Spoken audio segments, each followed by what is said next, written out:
విజయ్ సేతుపతి ఈ పేరు వింటే తెలియని వాళ్ళంటూ ఎవరు ఉండరేమో. Tamil best actor, character artist, hero. అతను నటించిన ఏ క్యారెక్టర్ అయినా, హీరోయిజం అయినా, విలనిజం అయినా వేరే లెవెల్ అంతే. ఆ క్యారెక్టర్కి అతను నటిస్తే తప్ప పండదేమో అన్న ఫీల్ కలగక మానదు.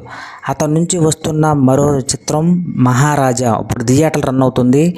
ఫ్యామిలీ మొత్తం చూడదగ్గ సినిమాని. ది బెస్ట్ స్క్రీన్ ప్లే అంటే ఏంటో ఈ సినిమాలో చూపించారు. సింపుల్ రివెంజ్ స్టోరీతో 2.5 hours ప్రేక్షకుని కట్టి పడేసే సినిమా. ఈ సినిమాకి విజయ్ సేతుపతి వేరే లెవెల్కి తీసుకెళ్ళాడని చెప్పాలి. తమిళ ఇండస్ట్రీ మరొకసారి ప్రూవ్ చేసింది. సింపుల్ బడ్జెట్తో కథను బేస్ చేసుకుని తీస్తే సినిమాలు ఏ రేంజ్లో ఉంటాయో మన తెలుగు సినిమా రైటర్లు తప్పక నేర్చుకోవాల్సిందేనేమో అనిపిస్తుంది.